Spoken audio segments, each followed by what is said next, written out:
Captain Jake Morrison walked into the huge meeting hall on Nexus Prime. The building was so big that his footsteps echoed off the walls. Around him sat creatures from hundreds of different worlds. Some looked like giant bugs. Others were made of gas that floated in special containers. A few looked almost human but had strange colored skin or extra arms. Jake had been coming to these meetings for 6 months now. Every time he came here, he felt more frustrated.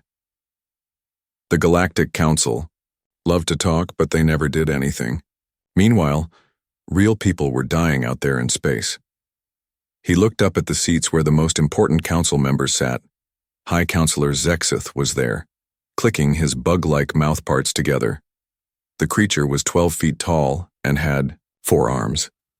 His skin was dark green and shiny like a beetle. Next to him sat Speaker Kulen, who was made of some kind of living crystal that glowed blue. Jake took his place at the speaking platform.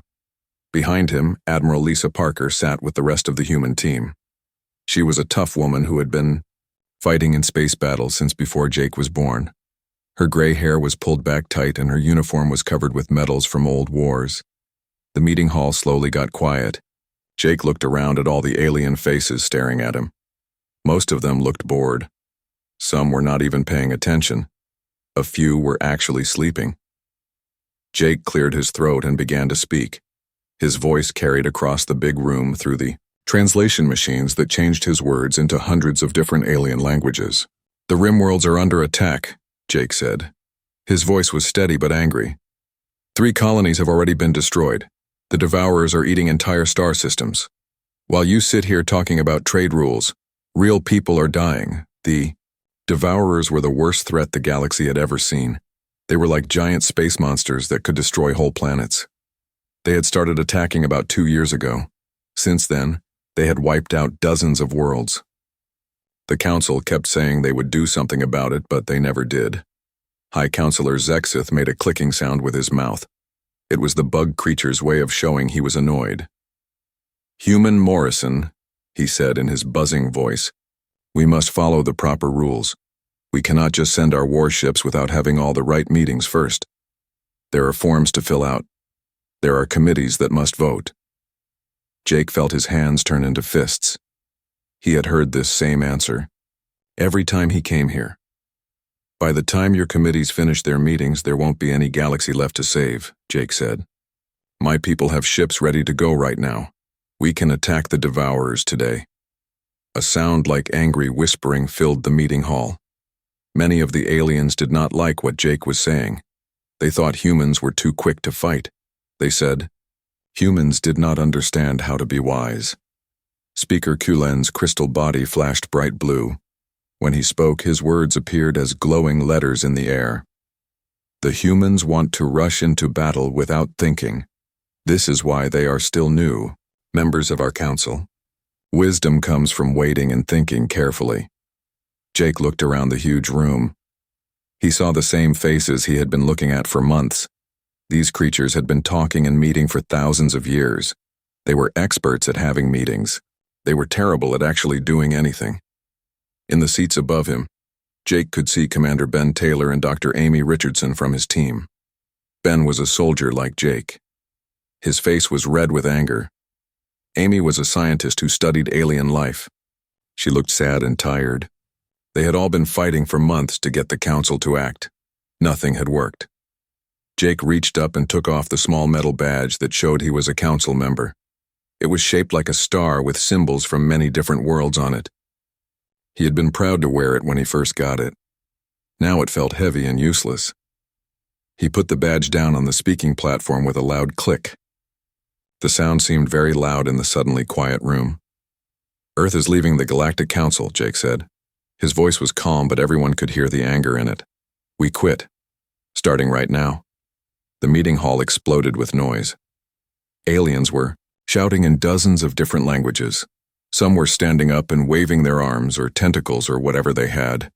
High Counselor Zexith was hitting his big hammer on his desk to try to make everyone be quiet. "This is not allowed." Zexith buzzed loudly. "There are rules for leaving the council. There are papers to sign and committees to meet with." But Jake was already walking toward the big doors at the back of the room. Admiral Parker and the rest of the human team were following him. Their boots made loud sounds on the stone floor as they marched out. When they got to the huge doors, Admiral Parker caught up to Jake. She was a little out of breath from walking so fast. "Jake, are you sure this is the right thing to do?" she asked quietly. Her voice was worried. "We're going to be all alone out there." Jake stopped walking and turned to look back at the meeting hall. Through the open doors, he could see the aliens still arguing and shouting. They were having another meeting about the meeting they had just had. In a few hours, they would have a meeting about that meeting, too. "Lisa," Jake said, "they've spent 3,000 years learning how to do nothing perfectly. Earth doesn't have time for that." Behind them, the noise from the meeting hall was getting louder. Jake could hear Zexith's voice buzzing angrily about rules and procedures. Other voices were joining in, all talking about the proper way to handle what had just happened. Jake looked at his team. These were good people who had volunteered to come out here and try to work with the aliens. They had believed that different species could work together to make the galaxy safer. Jake had believed that too until he saw how the council really worked. "Come on," Jake said to his team. "We've got work to do." They walked out of the council building and into the bright sunlight of Nexus Prime. Behind them, the aliens were still arguing about what had just happened. Ahead of them was their ship and the long journey back to Earth. Jake knew that what he had just done would change everything. Earth would be alone now, cut off from the other worlds. But sometimes, Jake thought, being alone was better than being stuck with people who would not help when help was needed. The war against the Devourers was still going on. Worlds were still being destroyed. But now Earth would fight back their own way, without waiting for permission from creatures who cared more about following rules than saving lives. 6 months had passed since Captain Jake Morrison walked out of the council meeting. Now he stood on the bridge of the USS Defiance, looking at the star map in front of him. 20 human ships were flying through space toward a system called Kepler 442. The planet there was under attack by the Devourers. Jake had been promoted to fleet commander after Earth left the council. It was not a title he had wanted, but someone had to lead the fight. The other aliens were not going to help, so humans would have to do it alone. "Enemy ships on our screens," said Lieutenant Commander Steve Rogers from his seat at the controls. Steve was young, but he was good at his job. "It's really big, sir. Bigger than anything we've seen before." The main screen turned on and showed what was ahead of them. Jake felt his stomach drop. The Devourer mothership was huge, like a small moon floating in space. It was alive, not made of metal like human ships. Its surface moved and pulsed with strange lights. Around it flew smaller ships that were still bigger than most human warships. Jake pressed a button to talk to the other ships in his fleet. "Admiral Parker, what's the status of our ships?" Admiral Lisa Parker's voice came through the speakers from the USS Liberty. "All 20 ships are ready, Jake. The planet's defense systems are still working, but they won't last long. The people down there have maybe 6 hours before the atmosphere gets sucked away." Jake studied the tactical display. The numbers were bad. Really bad. The Devourers had 50 ships for every one human ship. Any normal military commander would have turned around and left. The old council would have spent months talking about whether to even try to help. But Jake was not a normal commander, and the humans were not like the council. "All ships, this is Morrison," Jake said into his communicator. "We didn't leave the council just to watch more worlds die. Today we make our own rules." The human fleet moved into attack formation. Each ship was different from the others. Unlike the council's identical ships, human vessels had been changed and improved by their crews. Some had bigger guns. Others had faster engines. A few had experimental weapons that had never been tested in real battle. Commander Kate Sullivan was flying a small fighter called HSF Vanguard. Her ship was special because it had a computer brain called Area that could learn from enemy attacks. Kate had been a test pilot before the war started. She was fearless and smart. "The enemy escort ships are moving to block us," Kate reported over the radio. "But they're slow to react. Their response time is about 2 seconds behind what we expected. I think they're not used to fighting people who actually fight back." The first battle was short but intense. Human ships moved through space in ways that confused the Devourers. Where council ships would have formed defensive lines and waited, Human ships attacked from all directions at once. They targeted weak spots and hit hard before moving away. The Devourers had been winning battles for 2 years because they had never faced real resistance. Council ships followed predictable patterns and used standard tactics that were easy to counter. Human ships did not follow any patterns at all. Dr. Amy Richardson watched the battle from a secondary control room on the USS Defiance. She led a team of scientists who studied alien life forms. While the battle raged outside, her team was analyzing the Devourer ships with their instruments. "Their ships are living creatures," Amy told Jake over the intercom. "But they have a weakness. Their nervous systems can't handle too much random input. If we could overload their senses somehow." "What kind of random input?" Jake asked while watching the battle on his screens. Amy smiled for the first time in months. "Music, sir. Jazz music specifically. Miles Davis. The complex rhythms are completely scrambling their coordination." Jake almost laughed. After months of fighting these terrible monsters, the solution was jazz music. He gave the order, and soon every human ship was broadcasting old Earth jazz at full volume. The effect was immediate. The Devourer ships began flying in circles, crashing into each other, unable to coordinate their attacks. The battle turned quickly after that. Human ships pressed their advantage, targeting the confused enemy vessels with precision strikes. The smaller Devourer ships were destroyed one by one. Finally, the massive mothership began to retreat, its biological hull flashing with distress signals. When the fighting was over, Jake looked at the damage report. 3 human ships had been badly damaged and many crew members were hurt, but they had won. For the first time since the Devourer attacks began, someone had actually beaten them in battle. The celebration was short. A priority message came in from Earth. President Dan Mitchell appeared on the main screen. He was a tall man with gray hair who had been leading Earth's government since before the alien contact. His face looked tired and worried. "Congratulations on the victory, Commander Morrison," the president said. "But we have a serious problem.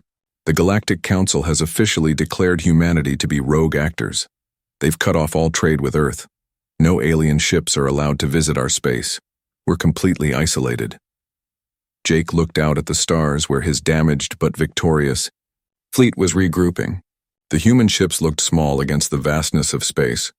20 ships against an entire galaxy that now considered them enemies. "What are our options, sir?" Jake asked. "Limited," the president replied. "The council is angry that we acted without their permission. They're saying we're too dangerous to be part of galactic civilization. Some council members are even talking about sending ships to force us back into line." Jake felt anger building inside him. The council had refused to help when worlds were being destroyed. Now they were angry because humans had succeeded where they had failed. "Sir, the people on Kepler 442 are safe because we acted," Jake said. "If we had waited for council permission, they would all be dead." "I know, Jake, and I'm proud of what you and your people did. But we need to face reality. Earth is alone now. We have no allies, no support, and no access to alien technology or resources." Jake looked around his bridge at his crew.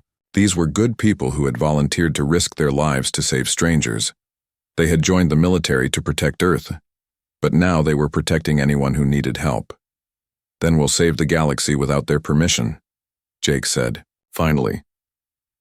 "If the council wants to punish us for doing the right thing, that's their choice, but we won't stop fighting just because it makes them uncomfortable." The transmission ended and Jake was left alone with his thoughts.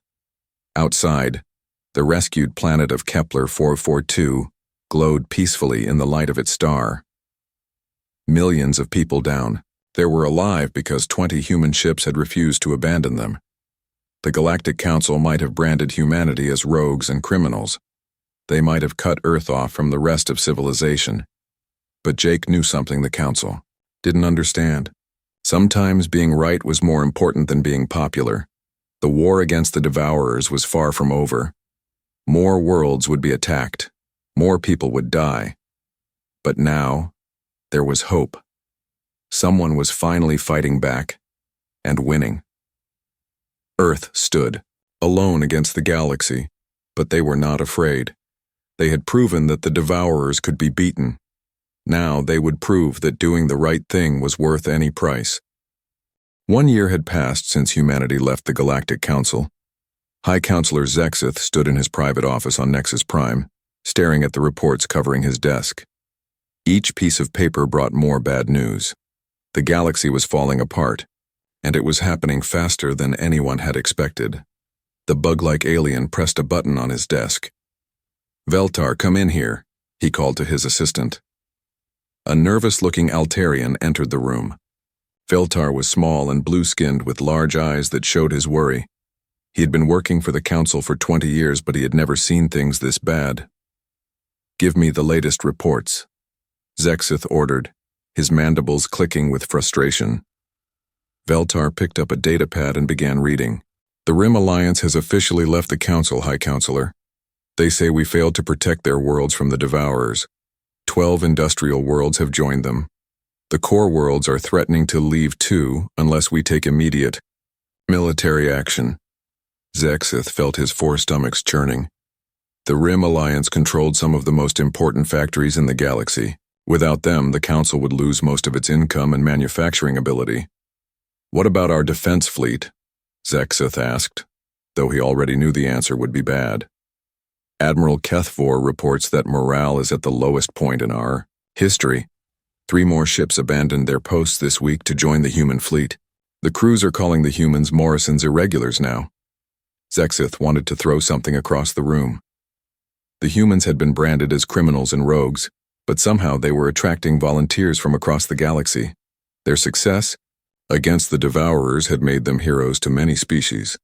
Meanwhile, far away on the human command ship USS Endeavor, Admiral Lisa Parker was reading her own reports. The news was very different from what the Council was hearing. Commander Tony Blake sat across from her in the briefing room. Tony had been promoted to intelligence chief after proving himself in several battles against the Devourers. He was young, but smart, and he understood how to gather information from across the galaxy. "The Council's authority is crumbling faster than we thought possible," Tony reported. "The crystalline hegemony pulled out of the eastern sectors completely after the Devourers destroyed the Altair system. The Hive Collective is building walls around their core worlds and refusing to help anyone else." Dr. Amy Richardson joined the meeting, carrying her latest research. She had been promoted to head of the Interspecies Research Division after her discovery about jazz music affecting the Devourers. Her team now studied the psychology of different alien species. "The mental impact has been huge," Amy explained. "For 3,000 years, the Council represented safety and order. When they couldn't protect their own members, it broke something fundamental in how these species think about government." Fleet Commander Jake Morrison entered the room and looked at the galaxy map on the wall. Red areas showed Devourer-controlled space, which now covered almost a quarter of the known galaxy. Yellow areas showed systems in rebellion against the Council. Green areas representing stable Council territory were shrinking every day. "We've proven the Devourers can be beaten," Jake said. "But we can't be everywhere at once. Every world we save means another world falls while we're busy elsewhere." The problem was clear. The human fleet had won several battles against the Devourers, but they only had about 50 ships now. Even with alien volunteers joining them, they could not protect the entire galaxy. The solution came from Captain Helen Price, a former Council Defense Fleet officer who had defected with her entire squadron 6 months earlier. Helen was a tall woman, with short black hair and scars on her face from previous battles. She had been fighting in space for 15 years before joining the humans. "We don't try to hold territory," Helen suggested during the strategy meeting. "We teach others to fight. We share our tactics, our technology, our way of thinking, make every world able to defend itself." Jake considered this idea. It was risky because it meant giving away the advantages that made human ships so effective. But it was also the only way to spread their influence across the galaxy. Within months, the Morrison Doctrine was being implemented across the outer sectors. Human military advisors began appearing on worlds throughout the galaxy, training local defense forces in the aggressive, adaptive tactics that had proven so effective against the Devourers. The results were immediate and dramatic. Worlds that had fallen to devourer attacks in just days now held out for weeks or even defeated the invaders completely. But the psychological effect was even more important. For the first time in thousands of years, galactic civilization was remembering how to fight back. Captain Rick Stone was one of the human advisors sent to the Vega system. Rick was a veteran soldier who had fought in Earth's last major war before the aliens made contact. He was tough and practical, exactly the kind of person needed to train alien civilians to become soldiers. The key is not to think like the enemy expects, Rick told a group of Altarian recruits. The Devourers have been winning because everyone they fight uses the same old council tactics. Be unpredictable. Be aggressive. Hit them where they don't expect it. The Altarians were natural fighters once they got over their fear. Their blue skin could change color to match their surroundings, making them excellent at surprise attacks. Under Rick's training, they learned to use this ability in ways the Council had never considered. Similar training programs were happening on dozens of worlds. Human advisors were teaching alien species to modify their ships, change their tactics, and most importantly, to stop waiting for permission before defending themselves. Back on Nexus Prime, High Counselor Zexith was receiving the final reports that would end his career. The emergency session of the Council had been called to address the growing crisis, but it was too late. Speaker Kulen of the Vorthak rose from his crystalline throne. The crystal being's thoughts filled the chamber with barely contained anger. The humans have accomplished in 18 months what this council could not achieve in 30 centuries. They have united the galaxy in common cause. The crystalline collective formally withdraws from this failed institution. The words hit Zexith like a physical blow. The Vorthak were one of the oldest and most respected members of the council. Their departure would trigger an avalanche. One by one, the remaining members followed suit. The Ethereal Collective announced their withdrawal. The Hive Collective declared independence. The Altarian Federation voted to join the Human Alliance. Even some of the founding members of the Council began discussing their options. The Galactic Council, the ancient institution that had governed civilization for 3,000 years, was dissolving before Zexith's eyes. In a single afternoon, the political structure that had seemed permanent and unshakable simply fell apart. As the last of the council members filed out of the great chamber, Zexith remained alone at his desk. The building around him was empty now, the staff having fled to find new jobs with the various factions that were emerging from the council's collapse. He thought about the human captain, who had walked out of this same chamber over a year ago. Jake Morrison had been angry and frustrated, but he had also been right. The council had been so focused on following procedures that it had forgotten its real purpose: protecting the people of the galaxy. Now those people were protecting themselves, using methods the humans had taught them. The galaxy was changing, and there was no going back to the old ways. Zexith picked up his personal belongings and walked out of the council building for the last time. Outside, ships from a dozen different species were landing at the spaceport. They were not coming to join the council. They were coming to join the humans. The old galaxy was dead. Something new was being born from its ashes, and the humans were leading the way. 5 years had passed since Captain Jake Morrison walked out of the council chambers in anger. Now Fleet Commander Morrison stood on the observation deck of the GSV Unity, watching construction crews put the final touches on New Geneva Station. The massive space station orbited a star system at the crossroads of major trade routes. Its design included architectural elements from dozens of different species, showing how much the galaxy had changed. The Galactic Defense Alliance had been humanity's answer to the collapsed Council, but it was nothing like the old system, where the Council had emphasized careful meetings and endless procedures. The GDA operated on principles of fast response and shared responsibility. If there was a problem, they fixed it. If there was a threat, they fought it. No committees, no endless debates, no waiting for permission. Admiral Lisa Parker joined Morrison at the large window, carrying her daily status report. Her hair was more gray now, but her eyes were still sharp and determined. She had been promoted to Supreme Admiral of the GDA fleet, commanding ships from 30 different species. The latest news from the front lines is good. Lisa reported. The Devourers haven't successfully conquered a star system in 8 months. Their adaptation strategies can't keep up with the tactical innovations coming out of our training academies. Morrison nodded, watching a mixed squadron of human, Altarian, and former Hive ships practice attack formations in the distance. The sight would have been impossible under the old Council's rigid rules about species segregation. Now it was normal. Any word from the Rim territories? Morrison asked. General Carol Adams reports that the last Devourer stronghold in Sector 7 has been eliminated. The local defense forces handled it without needing help from the main fleet.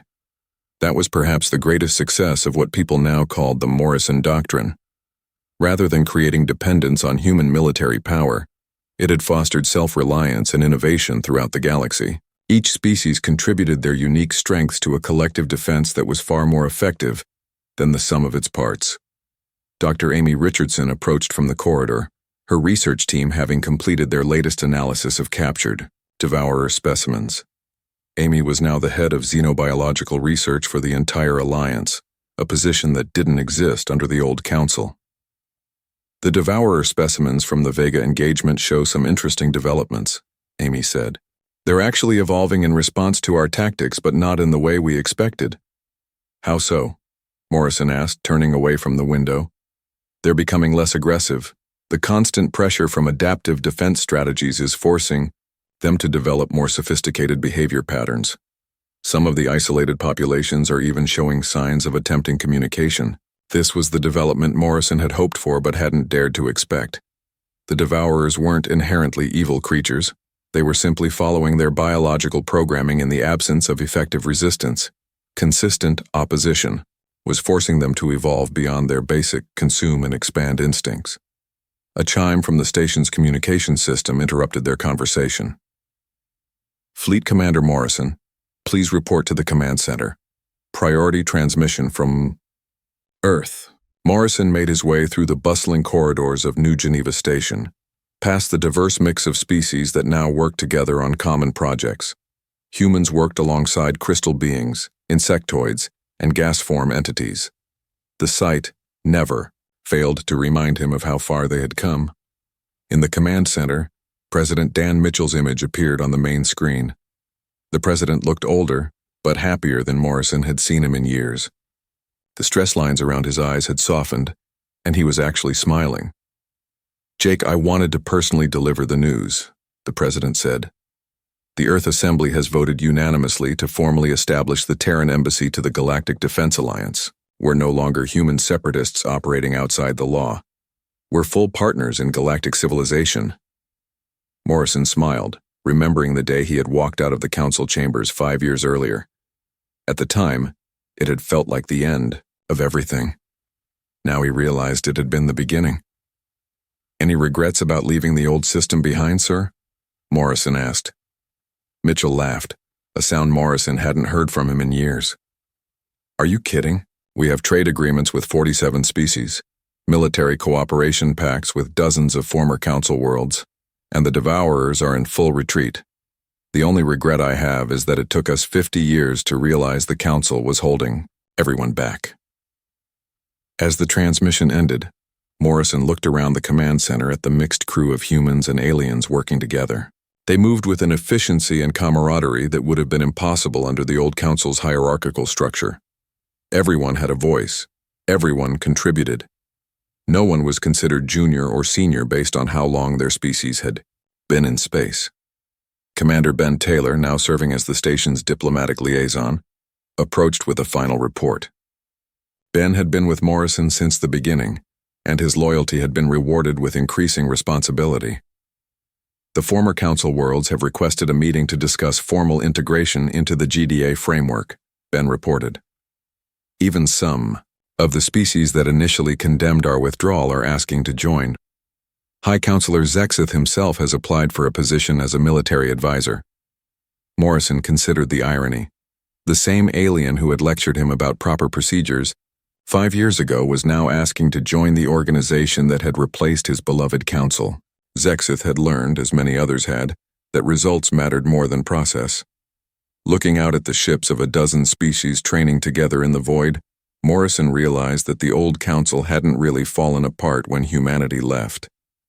It had simply revealed that it was already broken. The rigid hierarchies, the endless bureaucracy, the fear of taking action, these things had been slowly killing galactic civilization for centuries. What rose from the council's ashes was something the galaxy had never seen before. A true partnership based on mutual respect and shared goals. The GDA didn't care which species had been in space the longest or which had the most advanced technology. They cared about who was willing to work together and fight for what was right. Commander Kate Sullivan, now an admiral in charge of fighter operations, joined the group at the observation window. Kate had been instrumental in developing the new mixed-species fighter squadrons that were proving so effective against any remaining Devourer forces. The new training class graduates tomorrow, Kate reported. 50 pilots from 12 different species, all trained in advanced combat techniques. The ethereal pilots are particularly impressive. Their ability to phase in and out of normal space gives them tactical advantages we never imagined. Morrison watched the training exercises continuing outside the station. Human ships flew alongside vessels that looked like living crystals, organic pods, and geometric patterns of pure energy. Each species brought something unique to the Alliance, and the humans had learned to coordinate these diverse abilities into a fighting force unlike anything the galaxy had ever seen. The communication system chimed again. This time, it was a message from the frontier regions where new worlds were still being discovered and contacted. Commander Morrison, came the voice of Captain Rick Stone, now leading First Contact operations. We've made contact with a previously unknown species in the Outer Rim.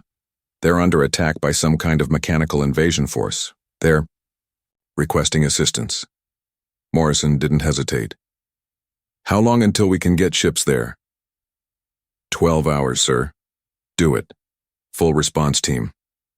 As orders went out across the station and ships began preparing for departure, Morrison reflected on how different this response was from anything the old council would have managed. No committees, no debates about jurisdiction, no months of paperwork. Just immediate action to help people who needed it. The humans had left the council, the galaxy had fallen apart, and from the chaos, something infinitely better had emerged. Sometimes, Morrison thought, the best way to save something is to have the courage to let it go and build something new. The old galaxy was gone forever, but the new one was everything they had hoped for and more. It was a galaxy where courage mattered more than protocol, where results counted more than procedures, and where anyone willing to stand up and fight for what was right could make a difference. As the first ships departed for the rescue mission, Morrison knew that this was just the beginning. The galaxy was big, and there would always be new challenges, new threats, and new opportunities to prove that sometimes the best way forward is to break the rules and write new ones.